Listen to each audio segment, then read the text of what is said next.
జాతీయవాద జర్నలిజానికి అసలైన వేదిక నేషనలిస్ట్ హబ్ ని సబ్స్క్రైబ్ చేసుకోండి. నోటిఫికేషన్స్ కోసం బెల్ ఐకాన్ పై క్లిక్ చేయండి. నమస్తే, వెల్కమ్ టు నేషనలిస్ట్ హబ్. దళపతి విజయ్ రాజకీయాల్లోకి ఎంట్రీ ఇచ్చారు. తమిళగ వెట్రి కళగం పేరుతో పార్టీని స్థాపిస్తున్నట్టు ప్రకటించారు. అవినీతి నిర్మూలన కోసమే తాను పార్టీ పెడుతున్నట్టు చెప్పారు. పార్టీ అజెండాను త్వరలో విడుదల చేస్తానని అభిమానులకు హామీ ఇచ్చారు. తన లక్ష్యం సార్వత్రిక ఎన్నికలు కాదని 2026లో వచ్చే తమిళనాడు ఎన్నికలే ప్రధానంగా చేసుకుని రాజకీయాల్లోకి వచ్చానని స్పష్టం చేశారు. దీంతో ద్రవిడ భూమిలో రాజకీయ ప్రకంపనలు మొదలయ్యాయి. అధికార డిఎంకే ఈ ప్రకటనతో ఆందోళన చెందుతోంది.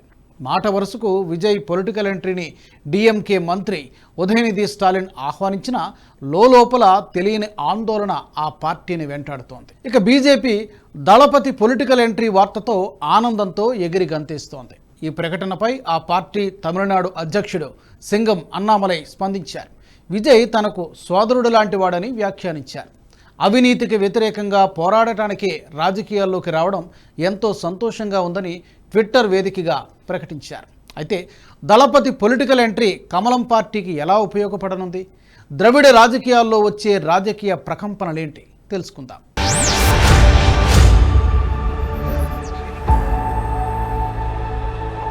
దళపతి విజయ్ రాజకీయ ఎంట్రీ సమయంలో తాను ఏ పార్టీకి వ్యతిరేకంగా రాజకీయాల్లోకి వచ్చానో చెప్పకనే చెప్పారు.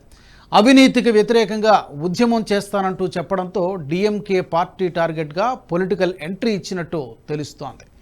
ప్రస్తుతం తమిళనాడు రాజకీయాలు అవినీతి అంశం చుట్టే తిరుగుతున్నాయి. ఆ రాష్ట్రంలో అధికార డిఎంకే పార్టీ అవినీతికి పాల్పడుతోందని, అంతులేని కుంభకోణాలు చేసిందని అన్నామలై గత కొన్ని సంవత్సరాలుగా ఆ పార్టీ అవినీతిని ఎండగడుతూ వస్తున్నారు.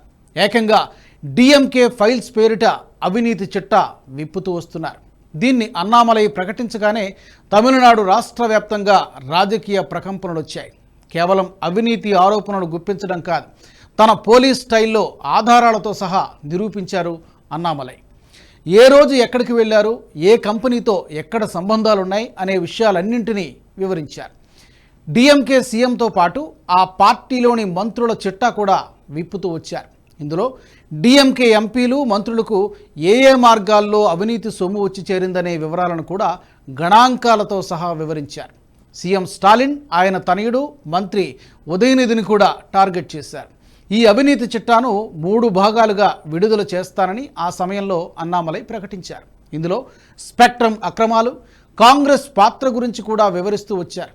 అలాగే గతంలో వెలుగు చూసిన ఫోన్ ట్యాపింగ్లు, అక్రమాస్తుల వ్యవహారం, అప్పటి ఇంటెలిజెన్స్ అధికారి డిఎంకే ఎంపీ టిఆర్ బాలు మధ్య జరిగిన సంభాషణలకు సంబంధించిన ఆడియోలను కూడా విడుదల చేశారు. తన చిట్టాలో మాజీ చీఫ్ సెక్రటరీ, సీఎం కార్యదర్శులను కూడా ఉటంకిస్తూ వచ్చారు. ఈ చిట్టాలు విప్పుతూ ఉండగా డిఎంకే పార్టీకి ముచ్చెమటలు పట్టాయి. ప్రస్తుతం దళపతి విజయ్ కూడా అవినీతికి వ్యతిరేకంగానే రాజకీయాల్లోకి వచ్చినట్టు ప్రకటించారు. తమిళనాడు రాష్ట్రంలో అధికార ప్రతిపక్షాల్లో డిఎంకే, ఏఐఏడిఎంకేలే అవినీతి పార్టీలు. ఆ రాష్ట్రంలో బీజేపీ ఎప్పుడూ అధికారంలో లేదు. దీంతోపాటు కేంద్రంలోనూ అవినీతి జరగలేదు. కాంగ్రెస్ లాంటి జాతీయ పార్టీకి కమలనాథుల్లో ఒక్క కళంకిత మంత్రి కూడా దొరకలేదు. మోదీ నేతృత్వంలోని బీజేపీలో అవినీతి లేని పాలన జరిగింది. గతంలో కాంగ్రెస్ పార్టీ ఎన్నో అవినీతి ఆరోపణలు గుప్పించినా అవి రుజువు కాలేదు.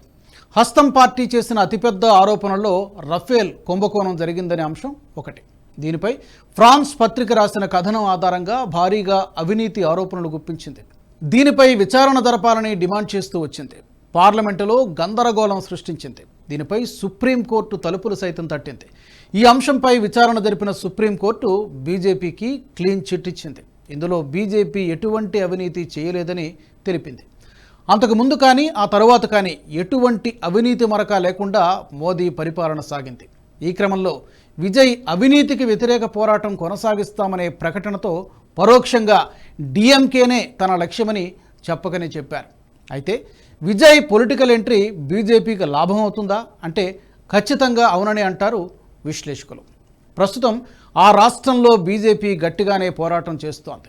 ఆ రాష్ట్ర బీజేపీ అధ్యక్షుడు అన్నామలై కమలం పార్టీని బలపరచడానికి ప్రయత్నం చేస్తున్నారు.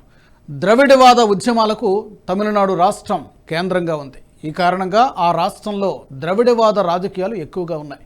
యాంటీ హిందూ రాజకీయాలే కేంద్రంగా ప్రధాన పార్టీలన్నీ కొనసాగుతున్నాయి. ముఖ్యంగా పెరియార్ భావజాలం అక్కడి నేతల్లో నరనరాన జీర్ణించుకుపోయింది. అక్కడి అధికార పార్టీ డిఎంకే అగ్రనాయకుడు ఎంకే స్టాలిన్ కుమారుడు ఉదయనిధి స్టాలిన్ సనాతన ధర్మాన్ని నిర్మూలిస్తానని వ్యాఖ్యానించారు. భారత్లో ఎక్కువగా దేవాలయాలున్న రాష్ట్రం కూడా తమిళనాడే. అటువంటి రాష్ట్రంలో ఉదయనిధి స్టాలిన్ సదరు వ్యాఖ్యలు చేశారు.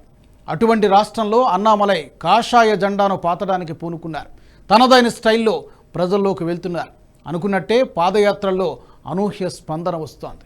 ప్రజలు పెద్ద ఎత్తున స్వచ్ఛందంగా తరలి వస్తున్నారు. దీంతో అధికార డిఎంకే పార్టీకి ముచ్చెమటలు పడుతున్నాయి. అయితే తమిళనాడు రాష్ట్రంలో కాషాయ పార్టీని ఎదుర్కోవడానికి కమలం పార్టీ బలం ఇంకా సరిపోదు.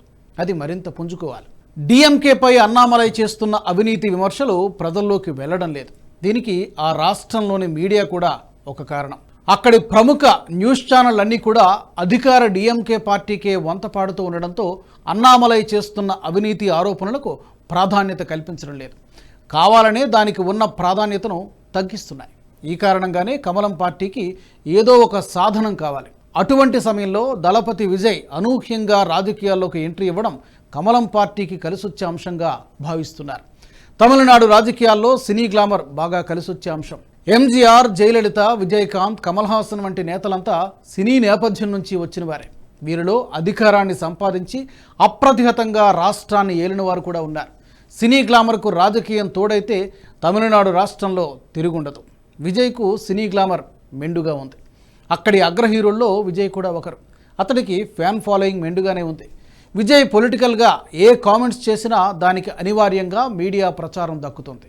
ఎంత నచ్చకపోయినా దానికి ఉన్న ప్రాధాన్యత ప్రకారం ప్రసారం చేయడం అనివార్యంగా మారుతోంది. విజయ్కు రాజకీయాలపై అవగాహన కూడా ఎక్కువే. తాను తీసిన సినిమాల్లో కూడా రాజకీయాలను మిళితం చేసి తీసేవారు.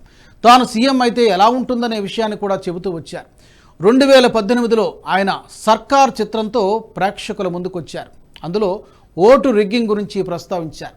తన ప్రమేయం లేకుండా పోలైన ఓటును న్యాయ పోరాటం ద్వారా సాధించుకునే ఓ ఎన్ఆర్ఐ పాత్రలో ఆయన కనిపించారు. అనంతరం జరిగిన ఎన్నికల్లో గెలుపొందడంతో ముఖ్యమంత్రి పీఠంపై కూర్చునే అవకాశం కూడా వస్తుంది. ఆ చిత్రం ఆడియో లాంచ్లో భాగంగా నిజ జీవితంలో విజయ్ సీఎం అయితే ఏం జరుగుతుందని ఓ యాంకర్ ప్రశ్నించారు. దానికి బదులుగా తాను ముఖ్యమంత్రిని అయితే ఎప్పటికీ నటించనని స్పష్టంగా చెప్పారు. తాను చూసినంత వరకు చాలామంది రాజకీయ నేతలు పదవుల్లో ఉండి నటించిన వారే అని, ప్రజల కోసం పనిచేసిన వారు లేరని వివరించారు. తాజాగా పొలిటికల్ ఎంట్రీతో తాను సినిమాలు చేయనని కూడా తేల్చేశారు. అయితే విజయ్ రాజకీయాల్లోకి ఇప్పుడే వచ్చారు. తన పార్టీ సిద్ధాంతం ఏమిటన్నది ఇంకా పూర్తిగా తెలియదు. సొంతంగా రాజకీయాల్లో రాణించాలనుకున్న విజయ్కు తమిళనాడులో కావాల్సినంత శూన్యత ఉంది. జయలలిత, కరుణానిధి మరణించగానే ఆ రాష్ట్రంలో చెప్పుకోదగ్గ నాయకులు లేకుండా పోయారు. ఏఐఏడిఎంకేలో పెద్ద నాయకులు ఎవ్వరూ లేరు. ఇక డిఎంకేలో కూడా ఎంకే స్టాలిన్కు పెద్దగా ప్రజా మద్దతు లేదు. కానీ గత ఎన్నికల్లో అతడికి పోటీగా నాయకులు ఎవరూ లేకపోవడంతో గెలుపొందారన్నది విశ్లేషకులు చెప్పే మాట. అయితే ప్రస్తుతం విజయ్ పొలిటికల్ ఎంట్రీతో తమిళనాడు రాష్ట్రంలో ఏర్పడిన రాజకీయ శూన్యతను క్యాష్ చేసుకునే అవకాశం కనిపిస్తోంది. మరి దీన్ని విజయ్ ఎంత మేర అందుకుంటారో చూడాలంటే మనం వేచి చూడాల్సిందే. ఈ వీడియో మీకు నచ్చినట్టయితే లైక్ చేయండి, 10 మందికి షేర్ చేయండి. అలాగే కామెంట్ల రూపంలో మీ అభిప్రాయాలను మాతో పంచుకోండి. Nationalist hub group of channels ను సబ్స్క్రైబ్ చేసుకుని తెలుగునాట జాతీయవాద జర్నలిజాన్ని ప్రోత్సహించండి. ఈ వీడియో కింద ఉన్న బెల్ ఐకాన్ పై క్లిక్ చేయడం మర్చిపోవద్దు.